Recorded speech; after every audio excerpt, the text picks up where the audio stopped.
Assalamualaikum warahmatullahi wabarakatuh.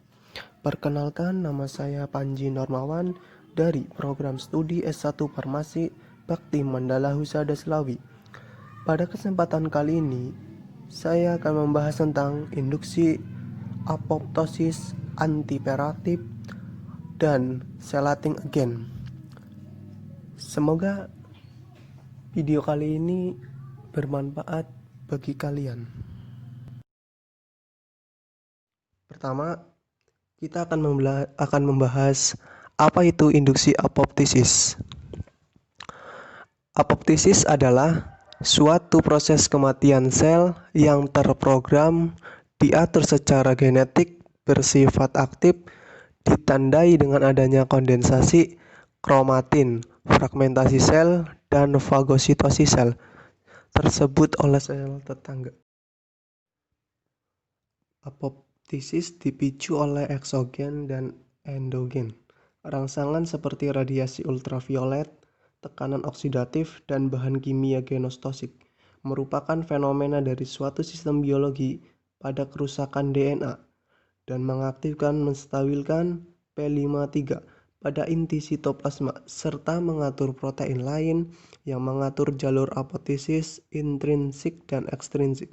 Berfungsinya jalur apoptosis dapat menyebabkan penyakit kanker neurodegeneratif dan gangguan autoimun. Selanjutnya, pemicu mekanisme apoptosis. 1. Extrinsic pathway atau diinisiasi oleh kematian reseptor.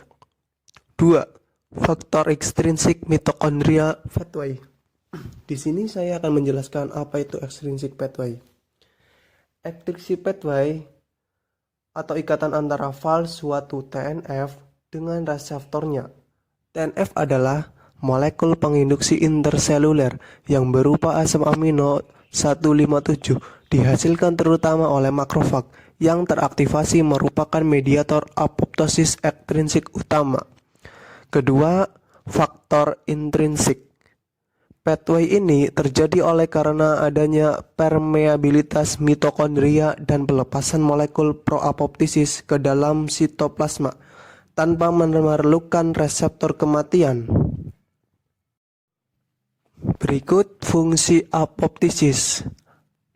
Kematian sel melalui apoptosis merupakan fenomena yang normal, yaitu terjadi eliminasi sel yang tidak diperlukan lagi. Proses apoptosis secara fisiologis diperlukan pertama, untuk terminal sel. Apoptosis dapat pada sel yang mengalami kerusakan yang tidak bisa di-rever, infeksi virus, dan keadaan yang mengakibatkan stres pada sel. Kedua, mempertahankan homeostasis.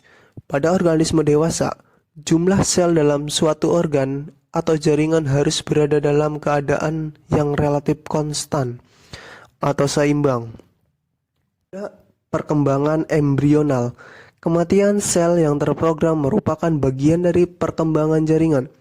Pada masa embrio ini, perkembangan suatu jaringan atau organ didahului oleh pembelahan sel dan diferensi sel yang besar-besaran dan kemudian dikoreksi melalui apoptosis. 4. Perkembangan limfosit B dan limfosit T pada tumbuh manusia merupakan suatu proses yang kompleks yang akan membuang sel-sel berpotensi menjadi rusak. 5. Hormonal pada usia dewasa. Apoptosis dapat terjadi misalnya pada pelepasan sel endometrium selama siklus menstruasi, regresi pada payudara setelah masa menyusui, dan atresia folikel ovarium pada menopause. Adapun tahapan apoptosis. Pertama, pengerutan sel. Apa itu pengerutan sel? Sel menjadi bulat ini terjadi karena struktur protein yang menyusun sitoskeleton dicerna oleh enzim peptidase spesifik yang disebut caspase yang telah diaktifkan dalam sel. Kedua, kondensasi kromatin. Kromatin mengalami kondensasi dan fragmentasi menjadi semakin memadat.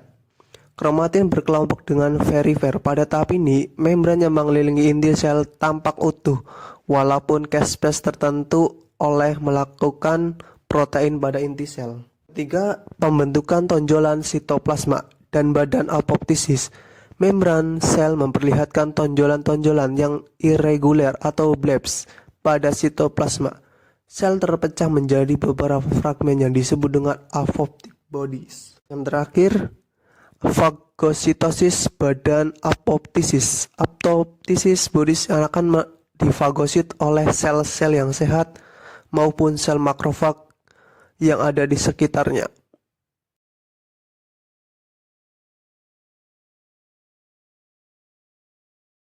Adapun perbedaannya apoptosis dengan nekrosis. Proses apoptosis berbeda dengan nekrosis. Nekrosis merupakan kematian sel yang terjadi pada organisme hidup yang dapat disebabkan oleh infeksi atau terluka akut. Berikut adalah perbedaan dari apoptosis dan nekrosis. Mulai dari penyebab, keterlibatan, proses biokimia, keutuhan sel membran, morfologi, proses peredaran, proses kematian sel. Materi kedua mengenai definisi sinyal antiproliferatif. Sinyal antiproliferatif adalah sinyal anti pertumbuhan yang dibutuhkan oleh sel untuk mengontrol dan menjaga keteraturan sel serta homeostasis jaringan. Pada keadaan normal, regulasi sinyal pertumbuhan ini menjadi faktor penentu bagi sel untuk berproliferasi atau istirahat. Sinyal ini akan mengatur perkembangan sel dengan memblok proliferasi melalui dua mekanisme, yaitu sel dipaksa keluar dari fase proliferasi yang aktif menuju fase istirahat atau sel diinduksi untuk melepaskan potensi proliferasi secara permanen. Dengan diinduksi untuk memasuki fase mitotik, sel kanker memiliki kemampuan untuk menghindar dan sinyal anti pertumbuhan yang berhubungan dengan daur sel. Hal ini disebabkan oleh adanya mutasi pada beberapa gen atau proteogen. Adapun ujinya yaitu uji antifluoratif. Uji antifluoratif merupakan ampelopsin H2 pada berbagai konsentrasi menunjukkan makin besar konsentrasi makin banyak sel HeLa S3 yang mati. Demikian juga uji siklus penghambatan sel menunjukkan bahwa ampelopsin H2 dapat menyebabkan terjadinya penundaan waktu doubling time. Ampelopsin H2 juga menunjukkan mekanisme apoptosis dengan menekan protein-protein yang mendegradasi protein P53 yang merupakan supresor kematian sel. Masing-masing jenis sel kanker memiliki karakteristik mekanisme aktivitas yang berbeda. Oleh karena itu, penelitian selama 2 tahun akan dilakukan uji aktivitas untuk mengetahui mekanisme molekuler sebagai antiproliferasi, apoptosis dan siklus penghambatan senyawa ampelopsin H2 dan beberapa fraksi yang menunjukkan toksisitas tinggi terhadap sel raji. Di samping itu juga akan dilakukan uji aktivitas ampelopsin H2 terhadap sel vero atau sel normal untuk mengkaji keamanan senyawa tersebut apabila digunakan untuk pengobatan kanker. Untuk materi yang terakhir mengenai apa itu chelating agent atau agen pengkelat, yaitu merupakan suatu komponen yang dapat membentuk kompleks dengan cara bereaksi dengan ion logam atau alkali. Kompleks yang terbentuk terdiri dari ikatan molekul yang tersusun oleh ikatan ion logam tunggal atau ligan. Adapun contoh-contohnya yaitu pertama EDTA, asam sitrat, asam tarabat, oksin, asam ortosfat. Sifat kimia agen pengkelat bergantung dari senyawa logam yang diikatnya.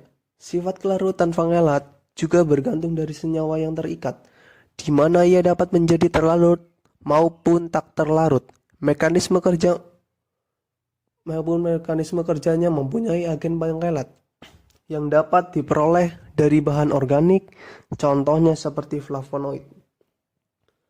Efek terhadap kesehatan penggunaan pada bahan pangan, pengelat yang sering digunakan adalah EDTA atau etilen diamin tetra asetat. Contoh penerapan penggunaan engkelat pada sayuran.